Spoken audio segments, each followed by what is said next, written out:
aja niile nke Chineke bụ mmụọ etiwara etiwa, obi etiwara etiwa na nke egwepịa Chineke ịdị eleda ya anya. Chigharịanụ n'ihi na alaeze eluigwe dị nso. Ụmụ Chineke ndị bịara ebe a na mgbe ọtụtụ a, ka anyị nọdụ ala nwayọọ ma ọ bụ kpee ikpere n'ala, kwupụtara Chineke eru anyị, ekwesị anyị n'ụzọ niile ọbụla nke anyị si rie mpe, ka anyị si Chineke gbaghara ma mere anyị ebere.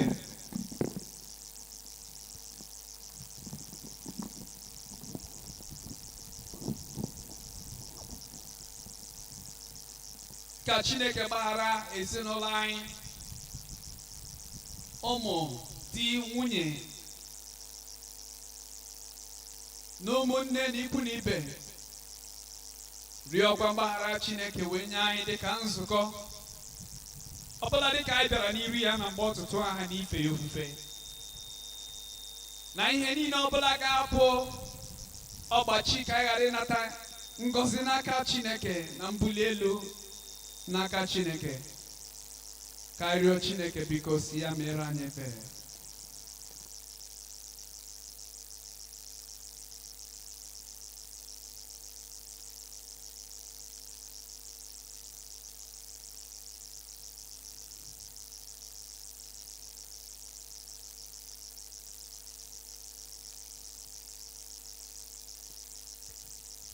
Anyị kpere n'aha Jizọs Kraịst.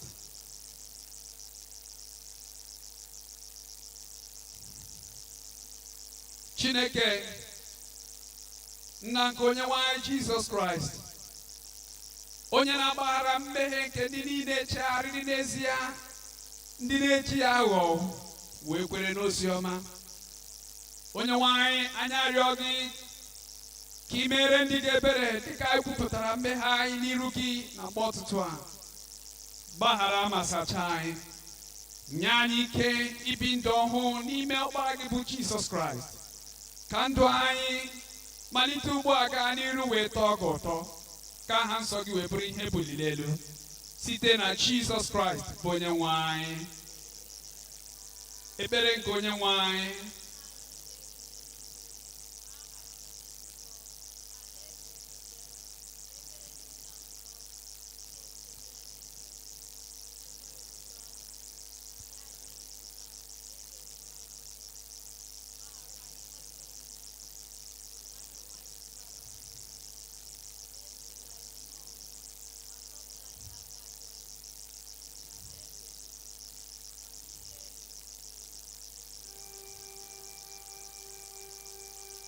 Onye nwe anyị mmehie bụbụrụ ọnụ anyị.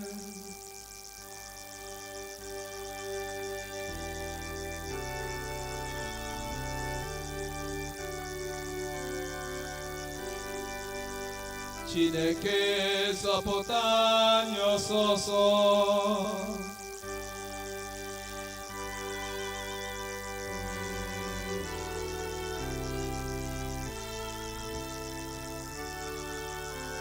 Otuto dịrị Nna na Ọkpara na Mmụọ Nsọ.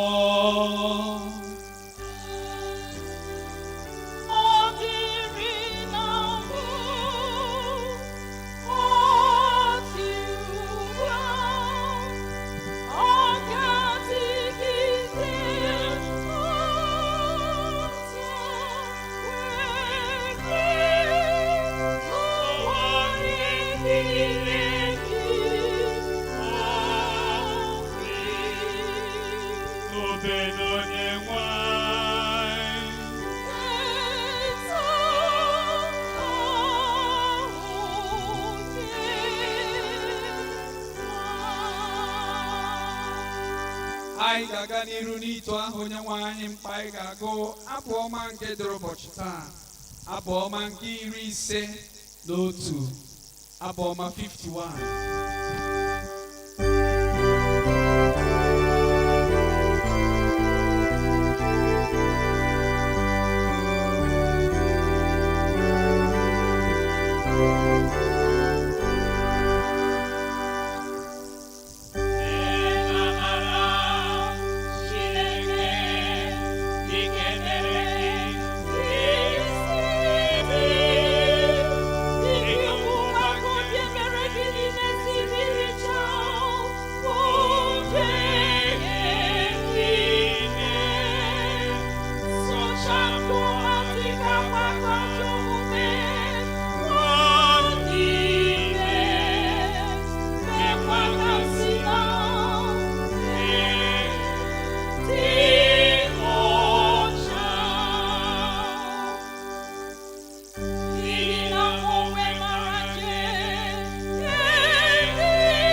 Ihe ọgụgụ anyị nke mbụ ga-esite n'akwụkwọ Jeremaya isi nke 38 malite ego na amaokwu nke mbụ.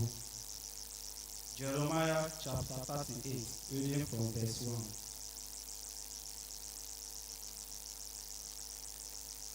Shefetaya nwa Matan na Gedelaya nwa Pushia na Juka nwa Shelemaya na Pushia nwa Makija wee nụrụ okwu niile nke Jeremaya na-agba ndị Izrel niile sị, otu a ka Jehova sị, onye na-anọgide n'obodo a na-abụ site na mma agha na site n'oke ọnwụ na site n'ajọ ọrịa na-efe efe, ma onye na-apụkwuru ndị Keda ga-adị ndụ ya wee ghọrọ ya ihe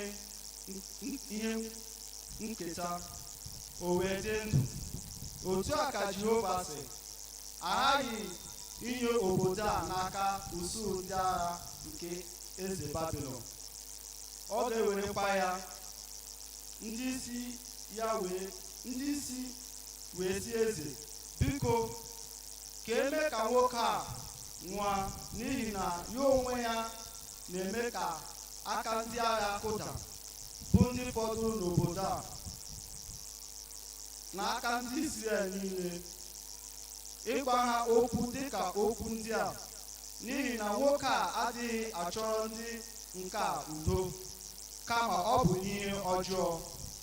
Eze bụ Zedekaya wee sị, lee, onye ahụ dị n'aka unu, n'ihi na eze abụghị onye pụrụ ime ihe ọbụla megide unu. Ha wee were Jeremaya tụba ya n'olulu Makija nwa eze nke dị n'ogige ụlọ nche. Ha wee chịrị ụdọ rụda Jeremaya, ma mmiri adịghị n'olulu ahụ, ọ bụ naanị apịtị. Jeremaya wee liba n'apịtị ahụ.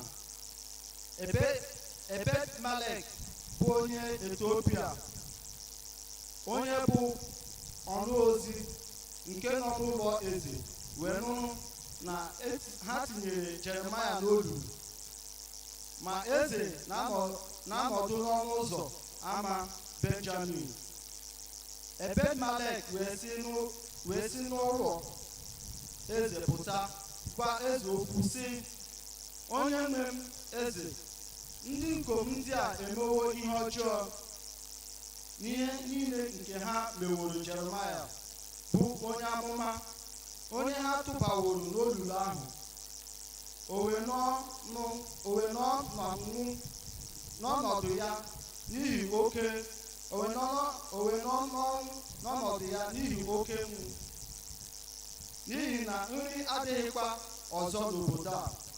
Eze wee nye Ebed-Melek bụ onye Etiopia iwu sị, si n'ebe a chịrị oru ndị ikom 10 n'aka gị, mee ka Jeremaya bụ onye amụma si n'olulu ahụ rigopụta tutu ọ nwụọ. Ebed-Melek wee chịrị ndị ikom ahụ n'aka ya baa n'ụlọ eze n'okporo ụlọ akụ, chụpụta n'ebe ahụ nkịkara akwa nke dọkara adọka na nkịkara akwa nke kara aka. O wee chịrị ụdọ rịdara ha Jeremaya n'olulu ahụ. Ebed-Melek bụ onye Etiopia wee sị Jeremaya, biko tinye nkịkara akwa ndị a ka ọ dọrọ chịkọrọ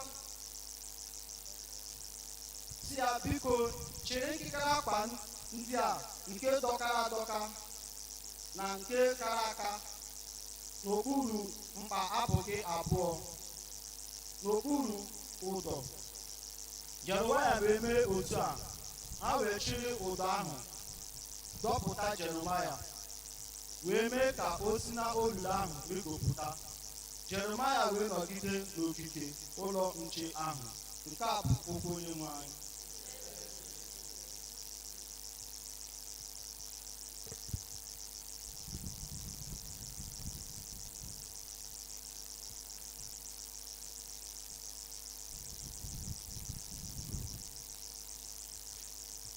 Ihe ọgụgụ anyị nke abụọ ga-esite n'akwụkwọ James isi nke mbụ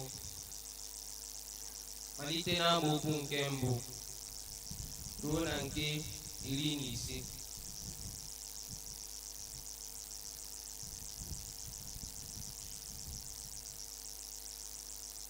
Ihe ọgụgụ anyị nke abụọ ga-esite n'akwụkwọ James isi nke mbụ malite n'amaokwu nke mbụ ruo na nke 15. James, olu nke Chineke na nke Onyenwe anyị Jizọs Kraịst na-edegara ụnụ akwụkwọ, bụ ebo anyị 12 ndị nọ na mgbasa ahụ, na-ekele ụnụ. Gụọnụ ya n'ọnụ niile, ụmụnna m, mgbe ọbụla ụnụ dabara n'ọnwụnwa dị iche iche, ebe ụnụ mara na nwapụta nke okwukwe ụnụ na-alụpụta ntachi obi. Maka ntachi obi lụzuo ọlụ ya, ka unu wee tozuo oke, dịzuokwa mma, bụrụ ndị ọ dịghị ihe ọbụla fọdụrụ nke unu na-enweghị. Ma ọ bụrụ na ama m ihe fọdụrụ onye ọbụla n'ime unu inwe, ya rịọ n'aka Chineke, onye na-enye mmadụ niile n'afọ ọfụfọ na-ataghịkwa ụta, a ga-ewerekwa ya nye ya. Ma ya rịọ n'okwukwe, ghara inwe obi abụọ, n'ihi na onye nwere obi abụọ yiri ebili mmiri nke oke osimiri mgbe ifufe na-efegharị, a na-atụlikwa ya elu. N'ihi na ka mmadụ ahụ ghara iche na ọ ga-anata ihe ọbụla n'aka Onyenwe anyị. Ọ bụ nwoke nwere uche abụọ, onye na-adịghị eguzo n'otu ebe ụzọ ya niile, onye na-adịghị eguzo n'otu ebe n'ụzọ ya niile. Maka nwa nna nke nọ n'ọnọdụ dị ala nyaa isi n'ọnọdụ ya dị elu, a ga-eme ka ọgaranya nyaa isi, na-emere ka ọ laa ala. N'ihi na dịka ụzarị ahịhịa ọ ga-agabiga, n'ihi na anyanwụ na-awalite ifufe dị ọkụ eso ya, o wee kpọnwụọ ahịhịa, ọzara ya wee dapụ, mma nke iru ya wee laa n'iyi. Otu a ka ọgaranya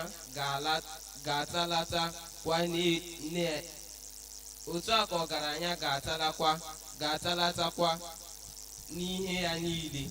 Ngọzi na-adịrị nwoke onye na-atachi obi n'ọnwụnwa, n'ihi na mgbe a nwapụtaworo ya, ọ ga-anata okpu eze ahụ bụ ndụ, onye nwe anyị kwere nkwa inye ndị hụrụ ya n'anya. Ka onye ọbụla ghara ịsị mgbe a na-anwa ya, a na-esite n'aka Chineke anwa m, n'ihi na Chineke bụ onye a na-apụghị iwere ihe ọjọọ nwaa ya. Ya onwe ya adịghị anwakwa onye ọbụla, kama ana m anwa onye ọbụla mgbe agụụ ihe ọjọọ nke aka ya na-adọkpụfu ya, ewee rafue ya. Mgbe ahụ agụụ ihe ọjọọ ahụ, mgbe ọ tụworo ime, o wee mụpụta mmehie ahụ, mgbe o tozuru oke, o wee mụpụta ọnwụ. Nke a bụ okwu Onyenwe anyị.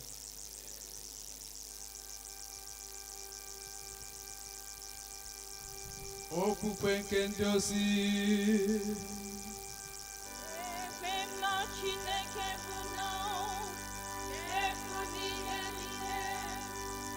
Onye kere eluigwe n'ụwa, ekwe m na Jizọs Kraịst na n'otu Ọkpara ya bụ onye nwe anyị, onye atụrụ ime ya site n'ike Mmụọ Nsọ, nwa agbọghọ na-amaghị nwoke, bụ Meri mụrụ ya. Ọ hụrụ ahụhụ n'ụbọchị Pontius Pilate, akpọgide ya n'obe, ọ nwụọ, elie ya, ọ rịdara n'ala mmụọ.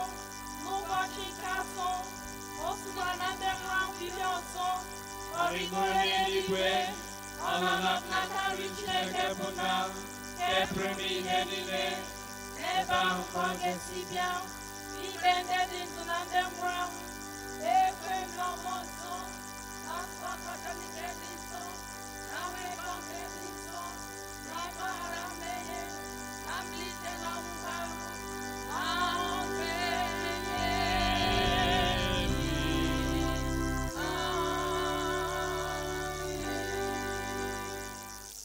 ọ na-apụtawo m n'ala bete, o mewo ka m guzo n'elu oke nkume, o tinyewo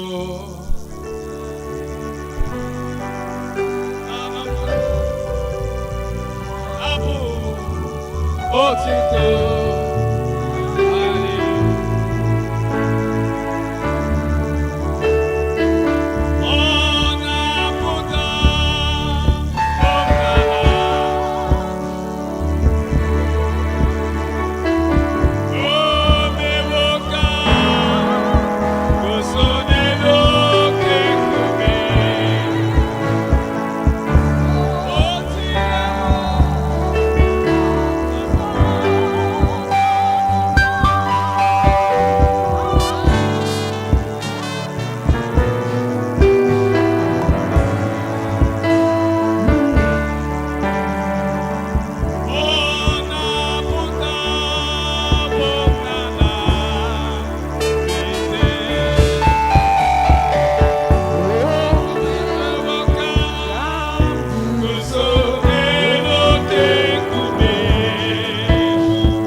kwesịrị ntụkwasị obi ya na amara ya. Kelee Chineke n'ihi nchekwa ya ka ọ na-echekwa anyị n'oge niile. Chineke kwesịrị anyị ntụkwasị obi. Udo nke ọ na-enye anyị ọnụ apụghị ịkọwa ya. Nnapụta n'aka Chineke nke na-apụta ihe n'ime ndụ anyị, ego agaghị azụtali ya. Si Chineke na o mere, onye nwe anyị imeela. Chineke imeela. Ihe i mere na ndụ m, a sị na arụ m niile bụrụ ọnụ ọnụ, onye nwe anyị ọ gaghị ezu n'inye gị ekele. Ya mere anyị na-asị gị imeela. Anyị na-asị gị imeela n'ime ekele na otuto, ọjịja mma, ịchị isi na nkwanye ugwu dịrị gị. Onye nwe anyị, ha niile dịchasara gị. Chineke onye na-adịghị agbanwe agbanwe.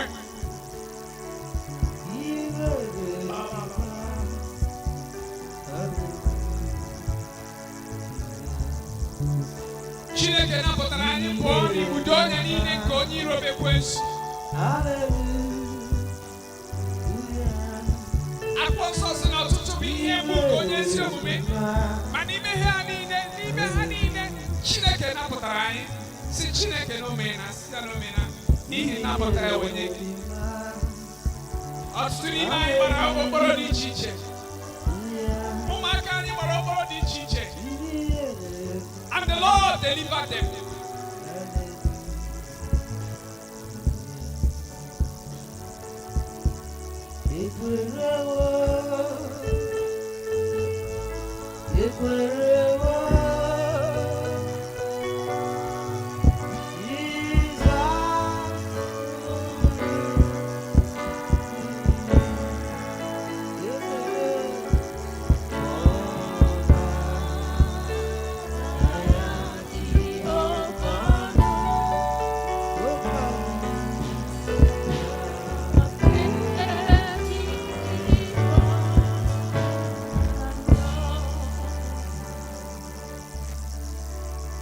Ọzọ were onwe gị wee nyefee n'aka Chineke n'ime izu a ka anyị batara n'ime ya.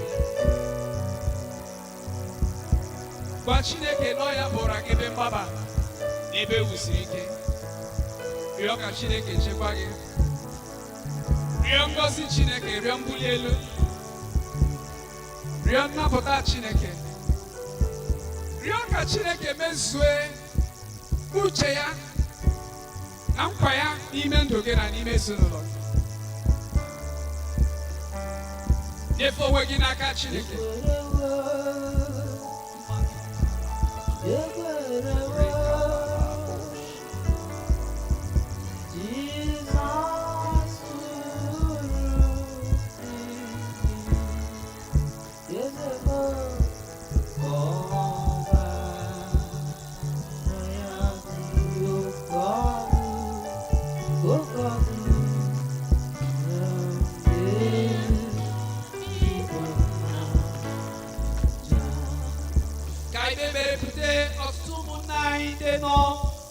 N'otu mkpa maọbụ nke ọzọ, n'otu nsogbu, ọtụtụ nọ na mkpa nke nrịanrịa, ọtụtụ nọ na mkpa nke ihe isi ike, agụụ na ihe isi ike dị iche iche ndị anyị na-ahụpụta n'obodo anyị.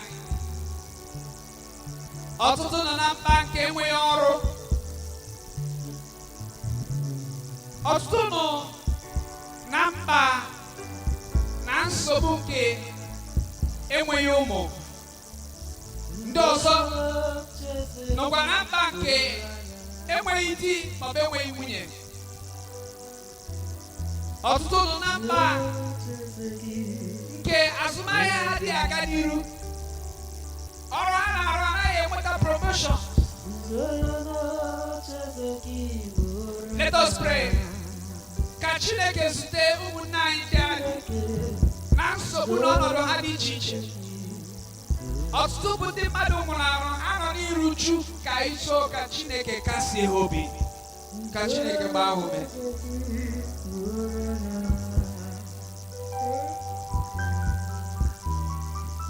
Uzoro chezeki zananye bere Desai na yoki Uzoro chezeki zore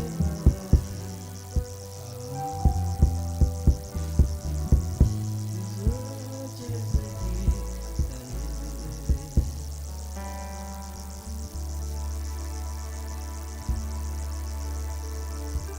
O nwere mkpa ndị iji wee bịa na ọtụtụ a n'iru Chineke chetara ha Chineke. Onye nwe anyị si unu ndị na-echetara m ihe unu ederela duru okpo ọnwụ unu ga-ezu oke.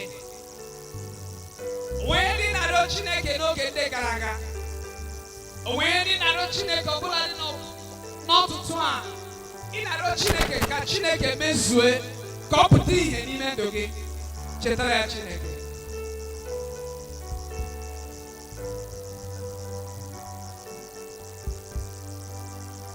Rịọ ka Chineke dekwasị gị anya ebere ma gọzie gị.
Anyị na-ewere ihe dum na-enye gị eze ndị eze. Gị onye na-arụpụtara anyị, gị onye na-echere anyị echiche udo na echiche ọganihu. Onye nwe anyị Chineke, ekpere anyị na arịrịọ anyị bụ na mgbe a ga-adị anya na ọ ga-eju anyị anya Chineke. Ya bụ ngosipụta nke ike gị n'ime ndụ anyị. Mgbe a ga-adị anya Chineke na anyị ga-anwapụta ọsịsa ekpere n'ọla ebube nke ị na-alụ. Tụmadị nye kara bụ ndị na-akpọ gị, ndị gwara anyị n'akwụkwọ nsọ si na anyị kpọọ gị n'oge mkpa na ịgaza anyị. Chineke, ụmụ gị ndị nọ n'iru gị na mgbe a, ha bụ ọtụtụ mba bịa, ibu nke na-anya obi ha. Onye ka ha ga-agbakwuru n'ihi inye aka ma ọ bụghị naanị gị bụ Chineke, onye na-ekpe ikpe ziri ezi, onye maara ka esi echeta ụmụ, onye na-adịghị agbaketara ụmụ gị asụ. Jehova, anyị na-arịọ gị n'ụbọchị taa, zute anyị na mkpa anyị dị iche iche. Bupụ ka ha rabụ ibu niile nke obi anyị. Ị gwara anyị sị na anyị bịakwute gị, anyị ndị na-adọgbu onwe n'ọlụ ndị bụkwara ibu dị arọ, ị ga-enye anyị ezumike. Chineke, anyị na-arịọ gị n'ụbọchị taa, weta ezumike wee nye ezinụlọ anyị, weta ezumike nye mkpụrụ obi anyị, weta ezumike Chineke nye anyị n'akụkụ niile nke ndụ a, ka o wedere anyị na mma, ka ọnụ anyị wee jupụta na ekele na otuto n'ihi mmeso ọma gị. Mmadụ ndị onye iro kara akara nke ọnwụ anyị ji ọbara Jizọs na-ehicha ya na mgbe ọtụtụ a. Nkwubi okwu anyị dịka nzukọ bụ na ị gaghị anwụ kama ị ga-adị ndụ gaa n'iru ịkọpụta ịdị mma Chineke. Ka Chineke amara, Chineke udo ya nọnyere anyị gaa n'iru ịgba anyị ume. Kwee ka okwu gị ka anyị ga-anọ n'ụbọchị taa, onye nwe anyị, ka ọ kụnye okwukwe n'ime anyị site na ya wee zọpụta mkpụrụ obi anyị n'aha Jizọs Kraịst bụ onye nwe anyị.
Amen. Amen. Jizọs na-akpọ anyị n'ebuli nke osimiri ndụ anyị. Olu ya na-adakwa kwa ụbọchị si gị onye nke m na-eso m. Abụ 196. Abụ maka ịnụ Chineke.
Ka anyị kpere Chineke. anyị na-ekele gị ezi chi anyị maka ohere ị nyere anyị ife gị ofufe n'ụbọchị nke taa. Anyị na-ekele gị maka ohere ị na okwu gị. Anyị na-ekwe dịka okwu gị na-aba n'ime anyị Chineke, ka ihe gị soro ya na-aba. Dịka anyị na-anụ okwu gị, ka mara bara anyị ụba Chineke. Dịka anyị na-aga n'ihu na-eme ihe kwuru Chineke, ka mmụọ nsọ gị nọgide n'ime anyị. Ka okwu gị ka anyị nụrụ Chineke wụọ okwu ndụ n'ime ndụ anyị site na Jizọs Kraịst bụ onye nwe anyị.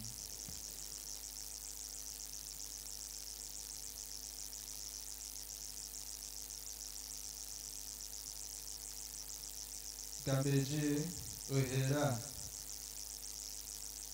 kelee nna anyị ukwu anụghị ebe ugbu a, our vicar, Venerable Prọfesọ esi Chukwu ọcha, onye nyere m ohere ịbịapụta ebe a ịgwa unu obere okwu Chukwu. A na-asị dịka ozi ya na-aga n'iru Chineke, dịka ọ na-aga n'izu arụla Chineke ejere Chineke ozi Chineke, ka a na-aga n'iru na-agọzi ya n'aha Jizọs. Ana m ekele our curate, Venerable George Eze, onye kwere maara and onye ihe niile m mụtara ebe a akụzirila ihe niile. Ana m enye ya, ana m ekele ya ebe ọ dị ukwuu. A na-asị ka ihe niile o nyere m Chineke, ka Chineke kwụghachi ya maji kwuru maji n'aha Jizọs. Ndewonu.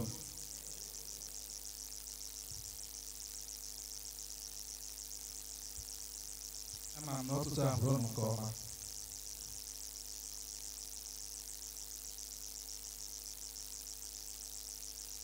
Isiokwu a nwere taa wụ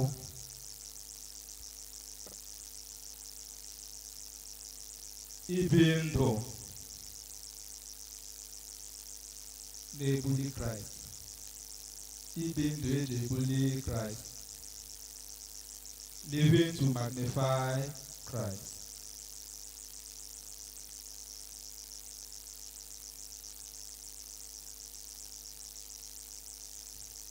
Dịka ụmụ Chineke, ndụ anyị, ihe ọbụla anyị na-eme na ndụ anyị kwesịrị ewu ihe ga-eji ebuli aha nsọ Kraịst elu.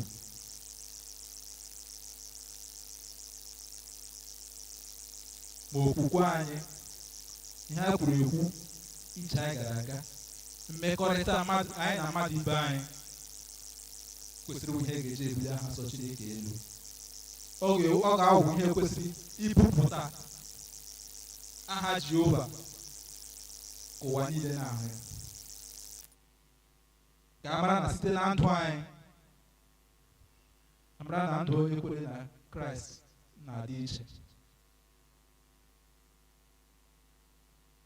O nweghị okwu ị ga-ekwu, enweghị okwu Chukwu ị ga-ekwu ya na-apụtaghị ihe na ndụ gị. Ihe niile i kwuru n'efu.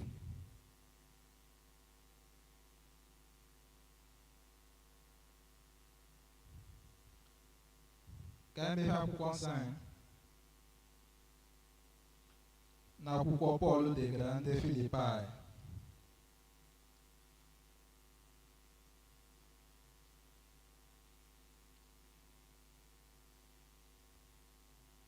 isi nke mbụ.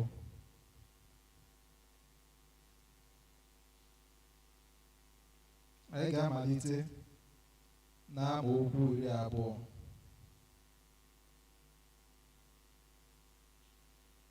N'ihi na enweghị m onye ọbụla nke mkpụrụ obi ya yiri nke a,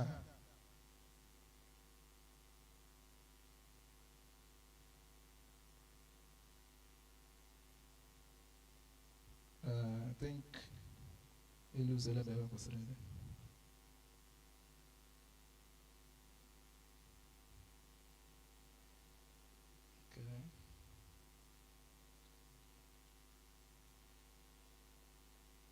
Okay.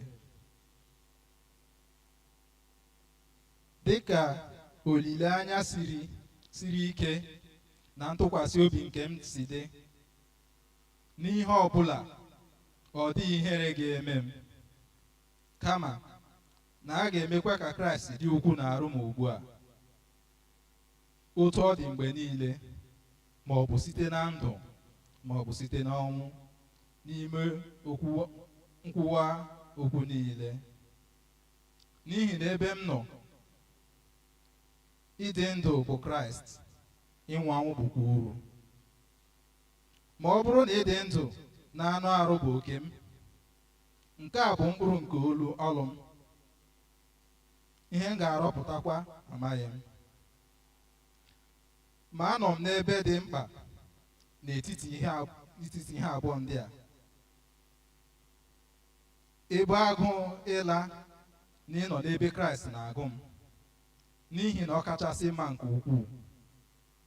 Ma nnọgide n'anụ arụ dịkarịrị mkpa n'ihi unu. Ebe ntụkwasịwokwara obi m n'ihe a, amatara m na m ga-anọgidekwa n'ụtụtụ unu niile, ime ka unu gaa n'iru ṅụkwa ọṅụ nke okwukwe, ka inye isi unu wee bagide nke n'ime Kraịst na-arụ m site n'ọbịbịa m ga-abịakwute unu ọzọ. Praise the Lord.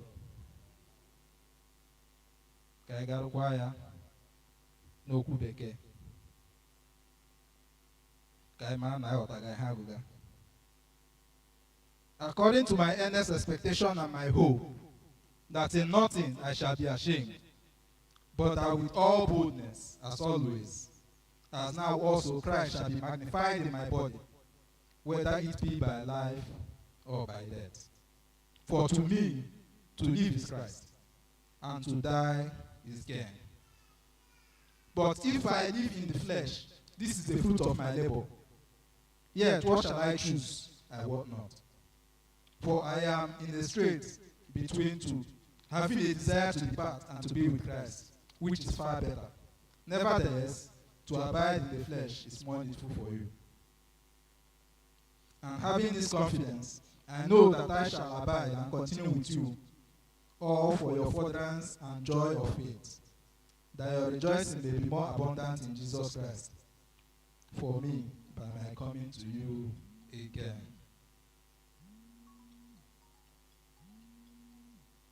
Ibi ndụ ibuli Kraịst.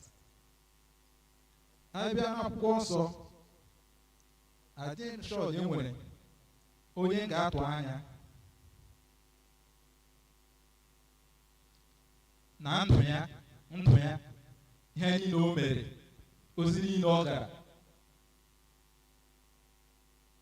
wụ maka ibuli Kraịst karịa St. Paul. Anyị ma akụkọ St. Paul. Ihe ọ na-azabu before wụ Saul.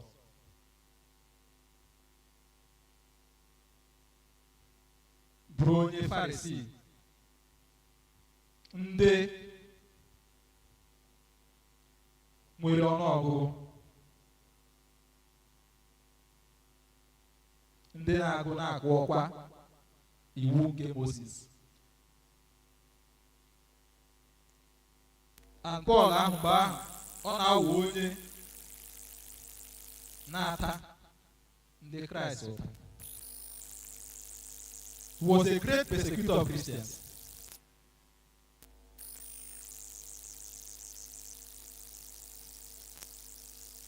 Tupu ya eruo mgbe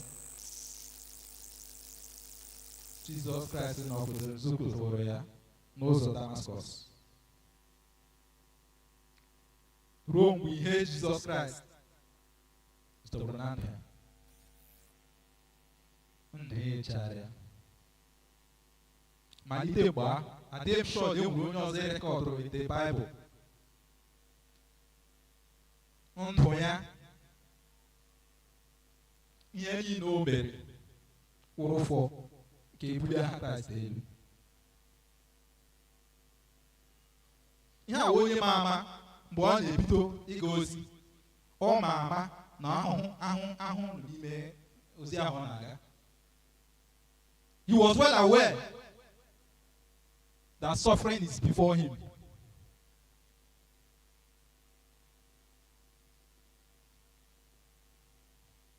Mmadụ ole n'ime anyị ka a ga-agwa na ebe ị na-aga wụ ahụ ka ị ga na-ata, ikwere n'ihi ya gaa. The only reason I ga-eji apụ from ebe anyị nọ ọ bụrụ ebe anyị na-aga ihe dị mma nọ ebe ahụ, ọ bụla ihe ga-eji eche ebe anyị nọ pụọ. Nke ha enweghị onye a ga-agwasị ya ebe ahụ ị na-agawa ahụ ka ị bịara ata, ihe kwuru n'ihi ya gaa. But Paul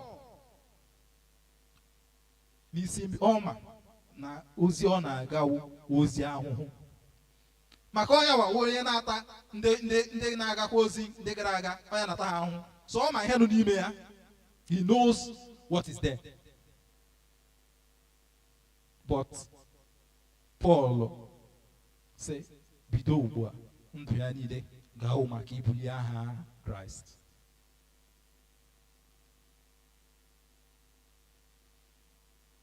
A tụrụ ya mkpọrọ mgboro ole, ọka mgbe 5. Emere ya nke a, emere ya nke ọzọ. Ma n'ime ụlọ mkpọrọ ahụ, akwụkwọ anyị gụrụ ka o degara ndị Filipai, ọ n'ụlọ mkpọrọ ka ọ nụ dee ya, n'ụlọ mkpọrọ Rom ka ọ nụ dee ya.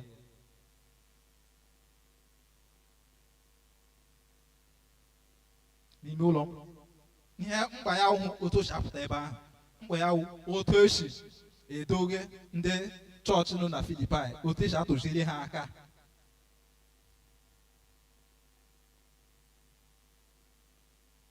Otu esi enye ha, otu ọ ga-esi agwa ka ha na-aga n'ihu na-aga. Onwe ya, ọwụ chọọchị Kraịst wụ mkpa ya. Onye nọ mkpọrọ,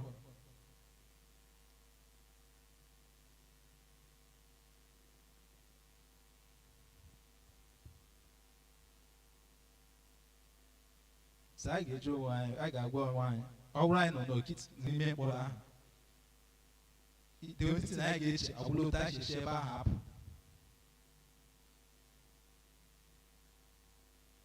Ga-ekpe ọka, ga-ekpe ọka, polisi si nweta bel, polisi si nweta ego ole elu taa, polisi si nweta ego ole elu taa. Mana e nwere ndị gị na ya nọ ebe ahụ, ị ga-enye okwuchukwu. Because every situation God place you in, o nwere reason. Ebe ọ bụla ị nọ, e nwere ihe Jehova ji tiga ebe ahụ.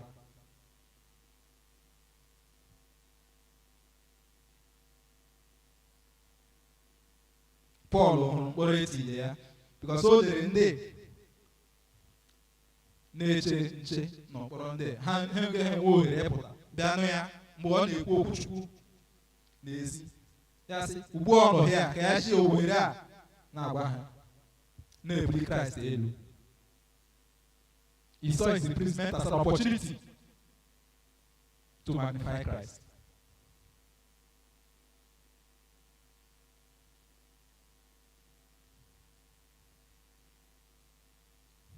Anyị lee verse nke mbụ na abụọ, ị ga-ahụ na ihe Pọl, ihe ka ya mkpa awụhụ onwe ya, ọ bụ ibuli aha Kraịst elu.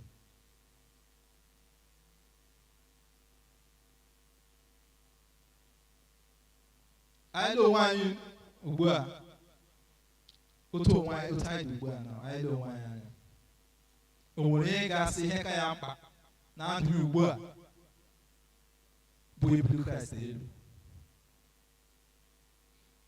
Ọkpọpụta mmadụ atọ ugbu a na-ajọ ya, ele ihe ka mkpa, what is the most important thing to you right now? Ugbu a, ele ihe ka gị mkpa. Ofonye ga-asị ọwụ ego eji eri nri, onye ọzọ asị ọwụ moto ka ọ chọrọ ịgba, onye ọzọ asị ọwụ ụlọ ka ọ chọrọ ịrụ. Ọwụ mmadụ ole na ole ga-asị ihe ka ya mkpa ugbu a bụ ibuli aha Kraịst elu, bụ ibuwe ya ka obodo niile hụ Kraịst.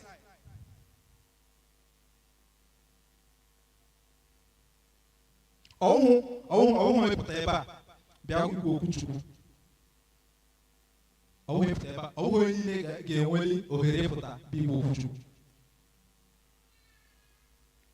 Gịnị ka anyị nwere? Onye niile nwere ndụ, a site na ndụ ahụ ohere ibupụta Kraịst. Otu a si ebi ya, mmekọrịta anyị na mmadụ ibe anyị, ụmụ anyị, ihe niile ndị a wụ ohere ibupụta Kraịst.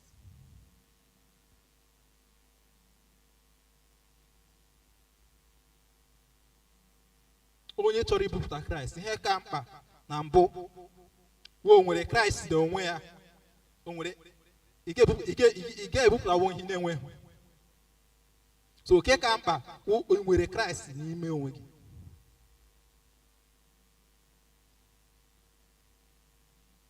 Ị nwere the foundation ibupụta Kraịst na ama.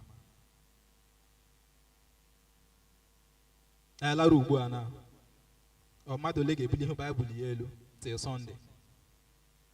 Mmadụ ole n'ime anyị? Mmadụ ole ga-asị before m ehie ụra ka m gụọgodi ọbụrụgodi one verse, ọbụrụgodi one chapter, ji ya kpee ekpere? Onye ga-asị mgbe mbilite before m eme ihe ọbụla, before m ebulie fonu m elu lee ndị sendara meseji mgbe anyị gụọra, ka m gụọ one chapter?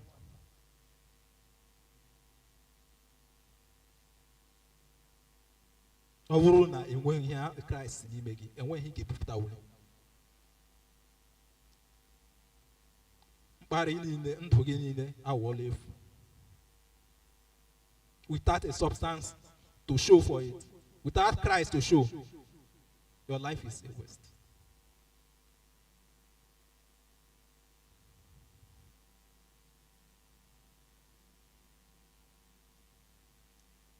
Na mmekọrịta anyị na mmadụ ibe anyị, onye ka ị ga-asị ihe ka ya mkpa wibupụta Kraịst na mmekọrịta gị na mmadụ ibe anyị? A na-eke ego na ọfịs, na-asị ka nyetụ gị nke a ka ile anya ebe a.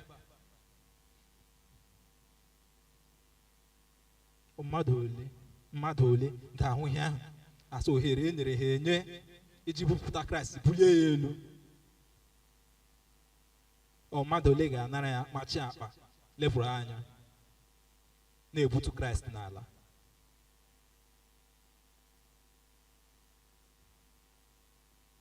N'ime ahịa anyị na-ere ahịa, mmadụ bịakwa ego ọnụ, ịma ihe anyị na-ere ha, ịtụ anya sị ka oji na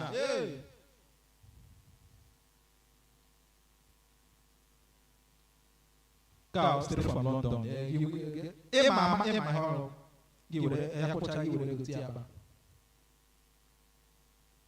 Oro Sunday gị chere afọ Baịbụl gị bịa, ndị na-ebuli Kraịst elu.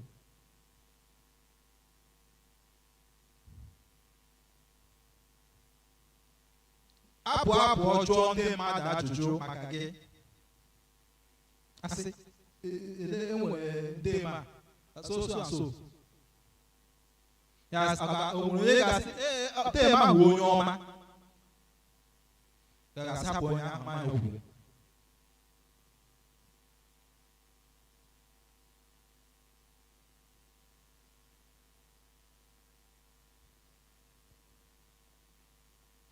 Ndụ ndị na-ebuli Kraịst, ndụ ndị na-ebuli Kraịst, ọ na-apụ iche. Ọ na-apụ iche. Iwu onye mmadụ ga-enwe nsogbu ya bara bịa n'aka gị, because ọ ma na ya bịaghala nsogbu ahụ alaala. Mmadụ lee ka ya na-ahụ Kraịst n'ime gị.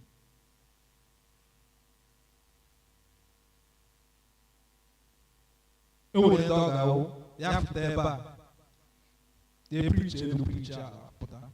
enwe onye ga-ege ya ntị because ha ma ya pụọ ya enwere ndụ ya enwere otu ndụ ya dị ha ma ama otu ndụ ya dị so ihe niile o kwuru ekwu wee efu gafere agafe ọba uru n'olite anyị ma ị ga-adụ mmadụ ọdụmọdụ ya ege ntị mana ọma na ị nwere ike inyere ya aka. He knows that your advice makes sense because looking at your life, he's already seen the benefit of the advice without even applying it to himself. The more the God because he not ya mana nkwe ha de ma kwuru mụ a ga-aga ebe ọnụ n'ezinụlọ anyị onye chọrọ mgbe a na-aga n'isu gaa na ụlọ anọ chọọ aha m gasị ọwụ m onye a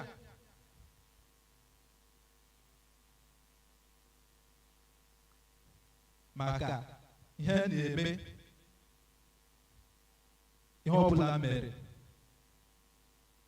na-representị nna m ihe ụmụ unu na-eme na awụkwa ihe na-apụta ihe onye na-ahụbe nwa ya nwa na-ezuzu ezuzu emititekwe mụ na ya but somehow I've already made a conclusion about them because your children reflect you.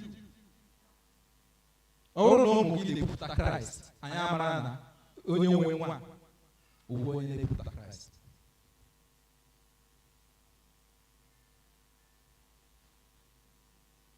Ọwụhụ mba abalala nwa ọwụhụ talapịa ya ọwụghị ikwuru ikwu elu ala enweghị ụmụaka na-amụ karịa ihe ha ji anya ha abụọ hụ.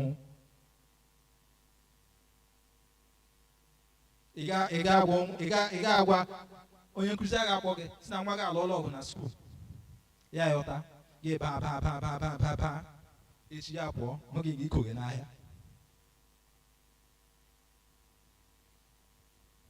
ị ga-ahụ na ozugbo ọ hụrụ gị ihe ahụ e gwara ya apụrụ ya isi ihe ọ hụrụ ihe ọ ga-eme ọnwụ ogologo okwu. Ọ bụrụ na ị na-ebupụta Kraịst na ndụ gị ọ bụrụ na ndụ gị na-ebuli Kraịst elu you need to ịgwa ya anything he will subconsciously follow you.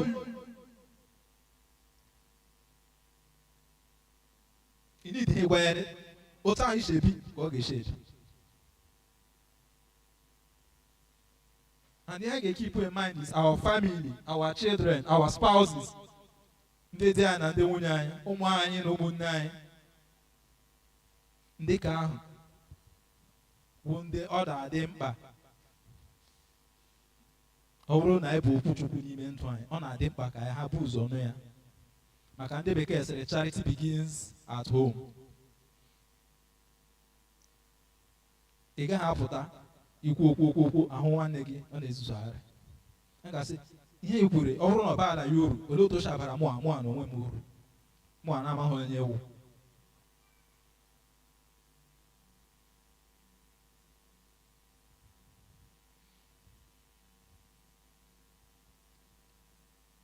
I lay in akwụkwọ Paul. If you follow the book of Acts, I think chapter 16. Mgbe Paul hiwere chọọchị nọ na Filipai, o were ndị boro ebubo maka ọkụchiele ebe ha si enweta ego. O nwere ndị biri boo ya ebubo atụkpo ya na mkpọrọ ya na Silas. I'm a go now. Paul and Silas, they prayed. After praying, then sang. Hey, baby, go. Ozo, Ulongoro, emepe. Ihe ji gbachide ha nga emepe. Ọ bụrụ anyị nọ n'ime ọnọdụ ahụ, bịam anyị alala. Ozugbo ụlọ mkpọrọ na-emepe, bịam ọwụ ọsọ. Because I might have n'ime ụlọ mkpọrọ ahụ and I ga make sure na egide ha anyị another time But Paul, onye ndụ ya niile o buru otu ihe n'ibuli aha Chineke, ibuli aha Kraịst, nọgidere n'ime di ya, chere onye nche ka ya bịa. Because ọma ọgụgụ ofu onye n'ihi ofu onye ka ọ ga-eji anọ n'ime ụlọ mkpọrọ ahụ, ọ ga-anọ ya anọ. Onye nche ha bịa, afọ kwụsịrị ya from igbu onwe ya, ya gwa ya okwuchukwu, onye ha natara, ya kpọrọ ya na ezinụlọ ya, ya gwa ezinụlọ ya okwuchukwu. Ihe ka Pọl mkpa wee ibuli aha Kraịst.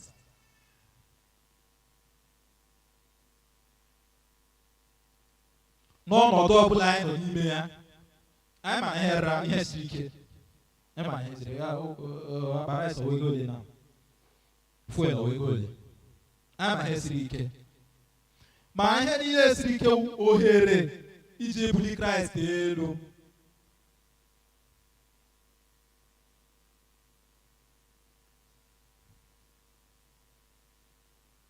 Rather than complain, we should rejoice.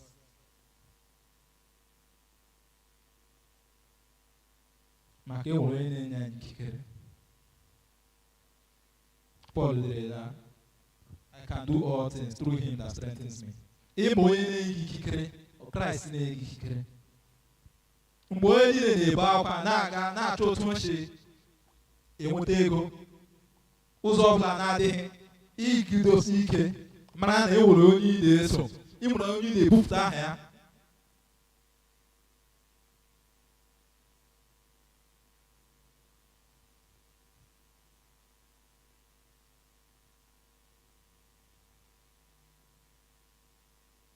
Jizọs Kraịst kwuru na abụ m ihe nke ụwa. Gị nwa bụ ihe Kraịst n'ime obi gị, ụkwụ ihe nke ụwa. Ihe niile na-eme ọchịchịrị niile na you are the light of the world. Ị kwesịrị ị na-awụ ihe, and ihe bụ gịnị? Kraịst. Ikwu okwu, ndị mmadụ kwesịrị na-anụ Kraịst n'ọnụ gị. Ikpe ikpe, ama na Kraịst wee ekpere ikpe ahụ.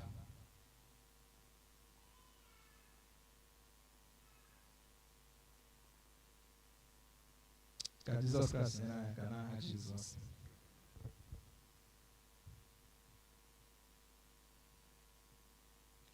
Ị bịa pụta na verse 22 to 24, ị ga-ahụ na mgbe Pọl nọ na-ata ahụhụ n'ime obi ya na-asị ọkanụ maka ya nwụọ ya nọkwudere Kraịst. Bụta ya mara na ndụ ya ka mkpa, ndụ ya ka mkpa, because onye dị ndụ nwere ọrụ. Onye nwụọ ọrụ ya ebiele, ya ga-anakwuru Kraịst. But onye dị ndụ nwere ọrụ, nwekwere ndị o nwere fọrọ afọ onye tributara Kraịst. So no matter our situation, anyị nwere ndụ, ndụ anyị nwere ohere iji bupụta ha Kraịst. Ka obodo niile hụ Kraịst n'ime anyị. Ka mba niile siri n'aka anyị bịakwute Kraịst. Ọ bụghị iguzo ebe a kwu okwuchukwu, ọ bụ ibi ya ebi. Be the doers of the word and not hearers only, deceiving your own self. Doers, mee ya na ndụ gị na-ebupụta Kraịst.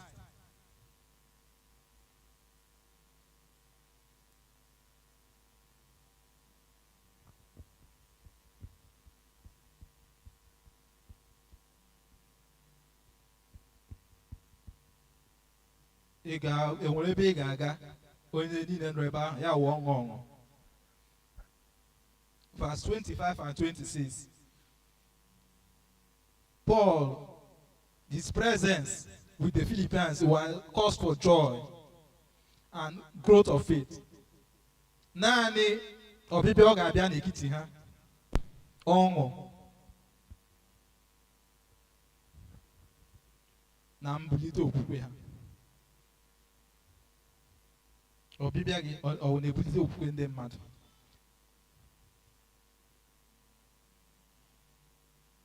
ka anyị na-ele anya ebe ọbụla anyị na-aga, ka anyị na-ebuli okwukwe ndị mmadụ, ka anyị na-ebute ọṅụ. O nwere onye ga-abata ugbu a ọsọ mee ka asị onye awụ ọsọ mee ka ya bịa ha na trọbụl abịala, onye ahụ na-ebute aha Kraịst. Ọ na-awụ onye na-abịa udo Kraịst esoro ya bata.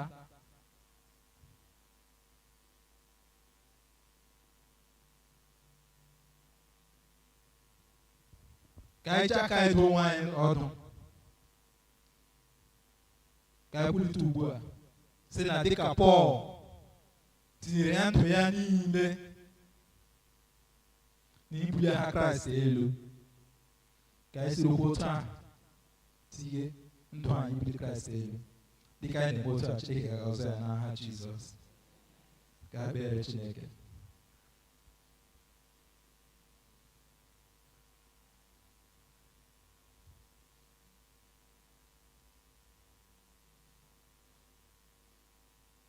Ka anyị mepee ọnụ anyị, ka anyị gwa Chineke dịka anyị tinyere n'obi anyị ugbu a iji ndụ anyị ebuli aha Kraịst elu, ka ya nye anyị ikikere, ka anyị anyị mmụọ nsọ ya, ka anyị na-aga n'iru ibupụta aha Kraịst na mba niile, ibupụta aha Kraịst na omume anyị niile.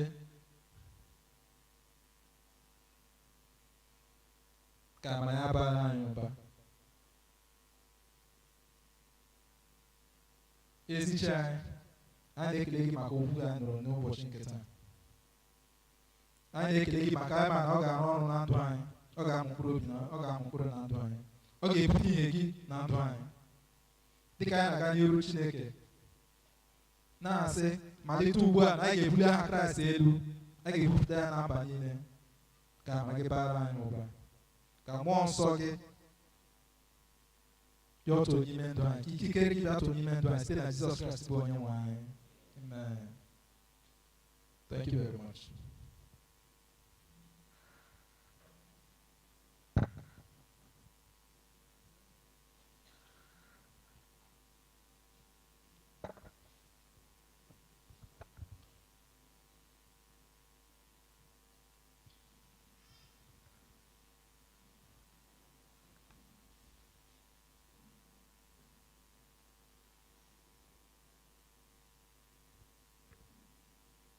Praise the Lord. Ndị band ga-abụrụ anyị abụ ugbu anyị ga-eji weta our Sunday offering n'ikele Chineke ekele na mmeso ọma ya wee nye anyị. The band.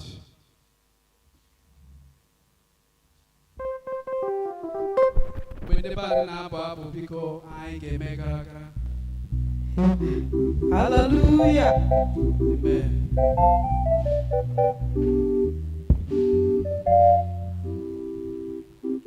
There is something that must be coming to your presence by and by. There is something that must be coming to your presence by and by. By and by. By and by. By and by. By and by. There is something that must be coming to your presence, my God. Oh, Chineke.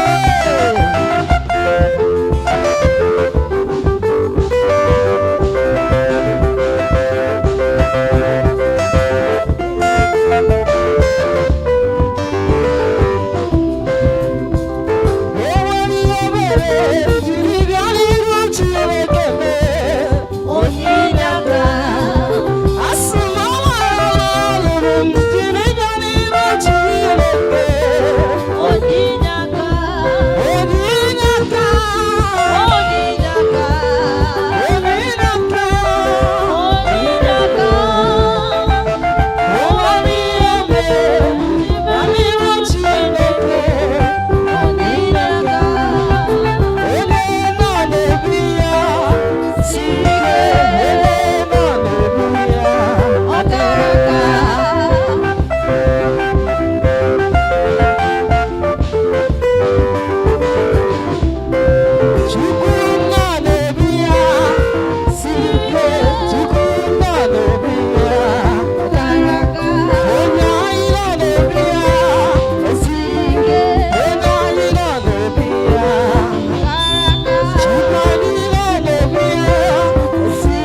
Tobenye Chineke.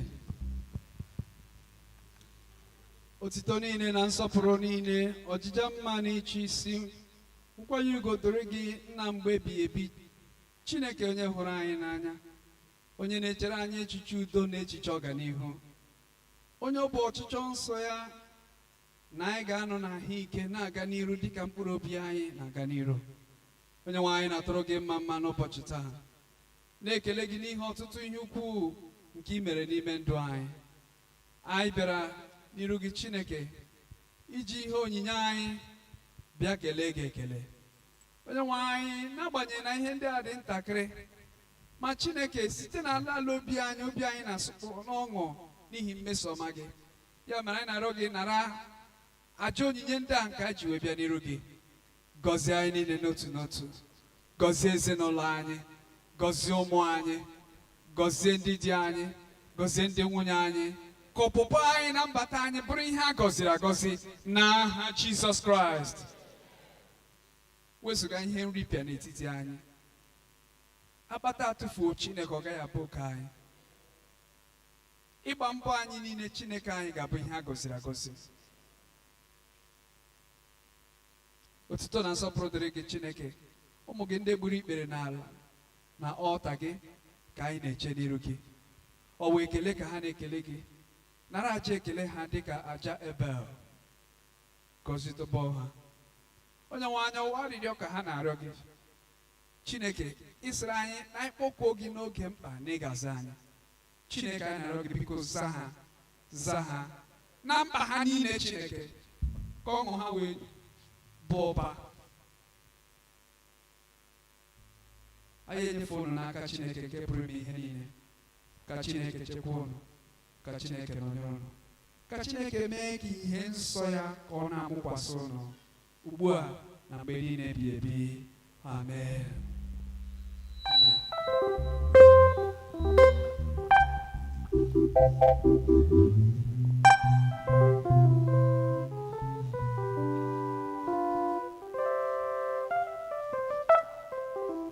Aga m ekele Chukwu n'ihi na o mere m mma. Aga m ekele Chukwu n'ihi na ọ hụrụ m n'anya. Mgbe m na-awagharị n'ime ọzara nke mmehie, Chineke siri m ụzọ mgbe m nọghị. Ọ nọ n'eluigwe n'abalị a. Jehova mara ihe na-eche n'obi. Ọ nọ n'eluigwe n'abalị a. Ihe niile mere na nzuzo Chineke. Eze, onye na-ekwudo, onye na-eme nsọ. O siri m ụzọ mgbe m mma. Eze, onye na-ekwudo, onye na-eme nsọ. O siri m ụzọ. Amen. Ekele na nsọpụrụ dịrị Chineke n'ihi amara ya na ikwesị ntụkwasị obi. Onye mere ka anyị wee bịa n'ụbọchị taa ịgbakọ n'ebe a fee ya ofufe, ka aha nsọ ya bụrụ ihe buliri elu. Ka ngọzi Chineke gaa n'elu ị na-abara gị ụba n'aha Jizọs Kraịst. Ọnwụ na taa bụ ụbọchị mbụ ịzọbatara ụkwụ na St. Michael's Church iso anyị fee ofufe. Anyị ji aha Jizọs na-anabata gị, na-arịọ ka Chineke anyị na nke onye nwe anyị Jizọs Kraịst ka ọ gọzie gị. Ka mgbe ị na-ala, ka ngọzi Chineke duru gị laa n'udo n'aha Jizọs Kraịst. Taa bụ nchịkọta nke sinọd anyị nke afọ 2024. Taa amalitere the Diocesan Thanksgiving service. The service started at 11 a.m. this morning. So dịka anyị na-ekwu, the service is on. Nna anyị kwu Archdeacon anyị na ụmụnne anyị ndị ọzọ wụ delegates of the synod n'ebe ahụ ugbu a. Ọ wụ na anyị gbasakwa nga, anyị ga-aga join ha to thank God for great things that the Lord has done for us. Anyị na-echetara ụmụ nwaanyị niile biko na-agbasa ụlọ ga-echetụ ntakịrị, ọ gaghị egbu oge, just to ime ka unu mara ihe ndị dị oke mkpa unu kwesịrị ịma n'ihi na Sunday 20th of October wụ Achịdịkiri Women's Harvest. Achịdịkiri Women's Harvest ga-adị na Sunday 20th October. Ọ bụrụ na unu mechaa nke Achịdịkiri unu alọta na parish. Mama na chọọchị a na-aza na nne azakwana na nna. Praise the Lord. So all the major parish women, Achịdịkiri Women Harvest na 20th. Then na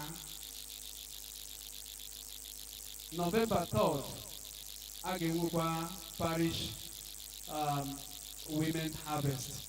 Nke ahụ ga-adị na St. Michael's. Ma nke Achịdịkiri Women's Harvest ga-adị na All Saints Church Ụmụanụ. Sunday 20th October, All Saints Church Ụmụanụ. Service a ga-amalite 9 a.m. in the morning. Akwa ụmụ nwanyị ga-eyi abịa service awụ Mary Sumner uniform. Biko nwanyị ọbụla gbalịsi ike nweta ya. Ụmụ nwanyị irighara Mary Sumner uniform. Ha ji ama mma too much karịa ka ha mara ama.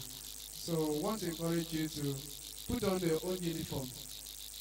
Then for that Achịdịkiri Women's Harvest, nwanyị ọbụla a na-atụ anya na ọ ga-atụ 500 naira iji nye aka maka harvest ahụ. Biko anyị amaara na o nwere obodo chedere mana Jehova onye na-azụ anyị dịka atụrụ. So the Lord will always be there to provide for us. 500 naira to support the Achịdịkiri Women's Harvest.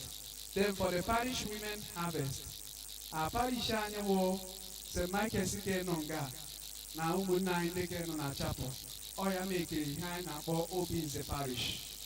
So the two churches ga-abịakwa na Sunday 3rd of November for their parish harvest. One ọbụla ga-eyi centenary, then kwụọ 1,000 naira only to support their harvest. A ga-enwe meeting nke ndị young wives taa by 4 p.m. All the young wives biko jisiri ike. Ndị a na-akwadokwanụ ịnabata n'otu ndị nne mana otu ndị guild. Biko unu nwere ọmụmụ ihe taa also by 4 p.m. jisiri ike. Aga m na-agarube, aga na-agakwa. So we encourage you to come. Cheta na Wednesday wo our midweek service. Our midweek service garden on Wednesday. Please we encourage you to join the midweek service Wednesday by 4 p.m.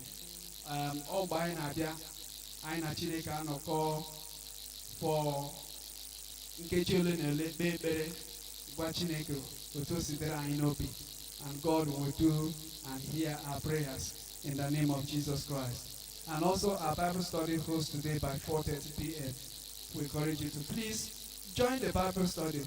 Otu ihe na-enyere nwa Chineke aka iteto ọwa ịgụ akwụkwọ nsọ. Mgbe anyị nọ na ACM akụziri ha so when you read your Bible, pray every day. That's a means to grow. Ọbụna m agba read your Bible, pray every day, pray every day, pray every day.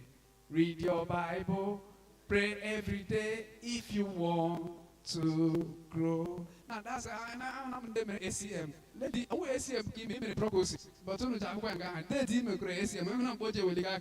And then ACM, ono gade kan kushare because I'm on the kushi ACM. Ono bide ni shimaria. Praise the Lord. So please we encourage you to join us. It's important. Now I'm akwụkwọ nsọ. Ịgụ na nke gị ọtụtụ mgbe ọ ga-agbanwoju gị anya. O nwere ihe ndị ga-agụta ya na-agbanwoju gị anya. Mana gị bịa nga na-amụ akwụkwọ nsọ eduru ofu onye ahụ onye nkụzi kama onye na-achịkọta ya. A na-amụ akwụkwọ nsọ. O nwere ihe ndị gbanwojuru gị anya gị jụọ na ajụjụ. Nke nna anyị ukwu gwara anyị okwu Chukwu nga. O nwere onye jụrụ ya ajụjụ. O nwere ndị o kwuru mmụọ ga-anabata nke but ị ga na-ajụ ya ajụjụ because onye rigoro na nga ọ bụ okwucha ọgwụ but na Bible study anyị okwucha ọgwụ ewu ọ gị kwucha asị gị saa chere gị jụ ajụjụ kwa eziokwu asa ya. So that's why we encourage you not to neglect the gathering of brethren, especially mgbe ọbụla that gathering nọ ka anyị mụọ okwu Chineke.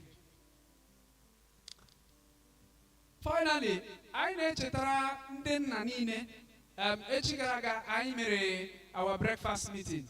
So na breakfast meeting anyị ahụ anyị chetara onwe anyị na ọ dị ụzọ ihe abụọ chere ndị nna n'ihu. Nke mbụ wụ nna anyị ukwu Christian enyi nna ya. Mgbe m bịara na chọọchị a the year 2015 ka m bịara na chọọchị a anụtala m nga akwa eziokwu. Ana m agwụrụ ụnụ so unu kemeghala ala ndị ụmụnebo ka ị ga na m ala. Ụmụnebo ka ị dị m ala. Onye nụmara na nga nọrọ 10 years o rubeghị iketa ala. Ake nnụ mụrụ taa nnụ m hala taa eki ya ala. Ya wụ mụ nụmara nga 10 years ekwuchala m ụmụnebo ọ naanị ụmụnebo. Praise the Lord. Mgbe m bịara nga Christian enyi nna ya wụ secretary ndị nna. Ọ ya wụ secretary ndị nna. Anyị na ndị ma ya na-ede ndị ma na-agbakọ ego site na amara Chineke n'otu o ji masị Chineke because we can't question him. Nna anyị Christian enyi nna ya esile n'etiti anyị pụọ. And olili ya ga-adị I think 15th of November, yes. Mgbe a ga-eli ya. So ndị nna anyị na-akwado onwe anyị nke ọma maka olili ya. Agụrụla m ndị nna abụ m mụtara n'etiti ụmụ nwaanyị. Abụ ahụ wụ n'ezie ọ bụ onye otu anyị n'ezie ọ bụ adịdakwa na-eji akụkọ ile gị mkpa. Ezigbo nwanne anyị nọ n'ime Chineke ọ bụ onye otu anyị n'ezie ezigbo ahụ ihe m nọkara. So a Christian wee ezigbo onye nna. So ndị nna ekpebiele na anyị ga-atụ 2,000 naira. Kwa eziokwu ndị nna bịara meeting echi ọkwa ha kwuru. Unu ga na-ekwuchi iko ka ha ghara iche na ọ naanị m kwugo ya. 2,000 naira ka ya eji akwado onwe anyị. Ọ bụrụ na ị nweta keki gị nye ya nwanne anyị nwoke Chukwumokrafọ anyị ji akpọ ya Sachu. Gị nye ya Sachu ya edetu oke gị. Ọkwa na ị chọrọ ịkwega ha na akpa akụ ndị nna na bank akaụntụ anyị enye gị account number gị kwega ya. Bido ugbu a kwụọ oke gị before 15th eruo anyị akwụzuo ya. Anyị gakwa na bere anọ nna ikwu Christian anyị akashie ezinụlọ ya obi. Kashie ezinụlọ ya obi. So nke a wụ ihe ọma mere anyị. Nke a wụ akwa anyị na-ebe mana ọ wụ eluigwe ọṅụ eluigwe because onye nsọ ala. The other one wụ o nwere nna anyị ọzọ na-esokwa anyị na-abịa meeting. Adịghị onye Obinze ọwụ onye Enugu steeti. Mana dịka anyị na-eme breakfast meeting anyị na meetings ndị ọzọ ndị nna nwaala opportunity ọ na-eso anyị. Site na amara Chineke n'afọ gara aga gọọmenti Enugu steeti na ndị obodo ya họpụtara ya dịka onye eze. So ha họpụtara dịka onye eze and the coronation ya ga-adị na September 9th. November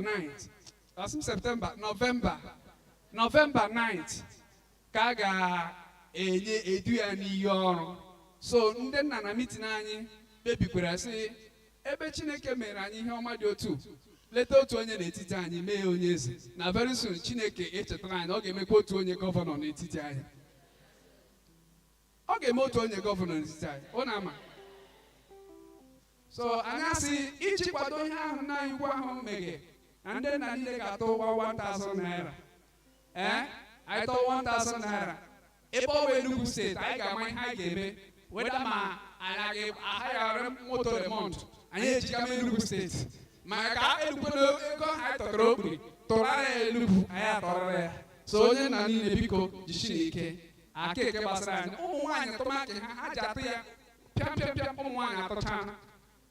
Ịhụrụ basịrị ke 155 bifo ị na-elele Tuesday ị ga-ahụ ka nwanne nwaanyị Ibekwe Franka o bu akwụkwọ. Ka onye nwaanyị gọzie anyị mgbe anyị ga-erube isi n'ime otu n'aha Jizọs Kraịst. Anyị na-ekele mmadụ niile na-ekele ndị nna anyị. Nna anyị Arụ Echedo abịara n'ụlọ gị echi kụgide aka na-afụ m ụfọ na atọ gị. Kụgide betiwe ole gị mgbe m kọchara na ịpụta amaala m aga m abịarị ọzọ. Eno abịa mana ka egi shie rice shofo gbado. Praise the Lord. Sa na-ekele na arụ echedo, na-ekele na esi geographer na ndị okenye niile ndị wepụtara ohere bịa nọnyere anyị taa. Onye nwe anyị gosi unu n'aha Jizọs Kraịst. Na-ekele ndị band na ndị choir, na-ekele na egwu organist. Chọọchị anyị enwere mgbe anyị beketara ya n'mbido ya dị ka mmụọ nsọ. Ndị angel niile ọbụzi nga ka ha nọ. Anọghị n'ime cherubim, anọghị n'ime Catholic, ọcha nga ka ha nọ. The way about the service was moving. So I want to thank you and thank our church teachers. Na-ekelekwe ndị mansaba anyị ka ọghọta saba. Ebidere ha ọrụ, but Sunday ga-abịa abịa, ha ga-eyi uniform ha mgbe ahụ na a ga-amata ndị ha wụ. Mgbe ahụ kunu ga-ebido kpọmazi ha nna anyị. Mgbe ahụ kunu ga-ebido kpọmazi ha nna anyị. So anyị na-ekele n'ụzọ pụrụ iche nna ekwu n'ime Chineke onye gwara anyị okwu Chukwu n'ụbọchị taa, Evangelist Mark David onye wuchi. Anyị na-ekele ya n'ihi okwu Chineke sitere n'ọnụ ya gwa anyị both na the first service and the second service. Amara Chineke ka anyị na-arịọ n'isi ya n'ime ije ozi ya n'aha Jizọs Kraịst. Ka anyị kpere Chineke.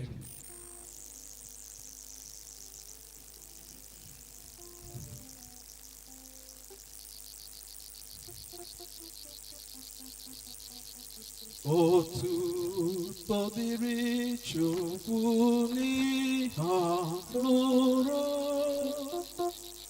ọrụ nwananya nye ọbara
Chineke ekele n'ụbọchị taa.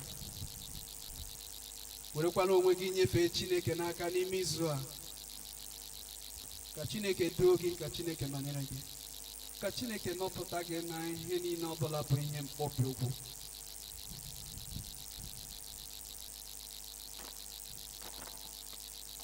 Gwa Chineke ezi ihe niile nke gị onwe gị na-achọ.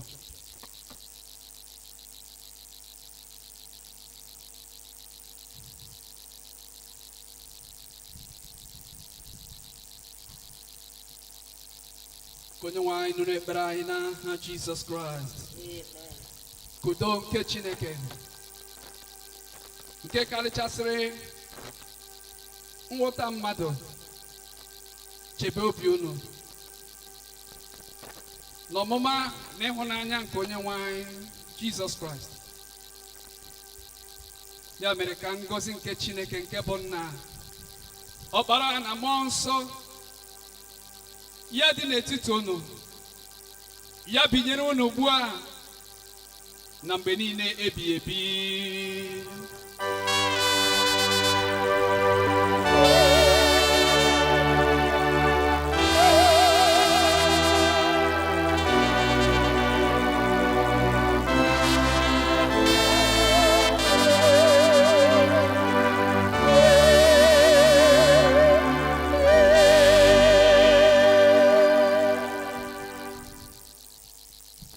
Abụ nke anyị ga-eji pụọ abụ nke 33.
ekele nna anyị na-ekelekwe gị n'ihi okwu Chineke anyị nụrụ n'ụbọchị taa. Nna anyị na-ayọ ka okwu a nwee ike kụọ mkpụrụ n'ime anyị n'aha Jizọs. Nna dịka anyị na-achọ ịla n'ebe anyị dị iche iche, nna anyị na-ayọ gị ka izilaga anyị n'udo, ka ichekakwa anyị n'oke abalị dị egwu, site n'aha ọkpara gị bụ Jizọs Kraịst bụ onye nwe anyị. Amen. Biko a na-ayọ ka ndị women executive chere, onye nwe anyị nọnyere unu.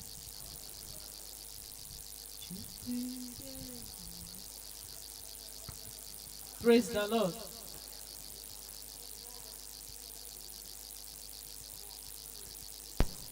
Ndị executive biko.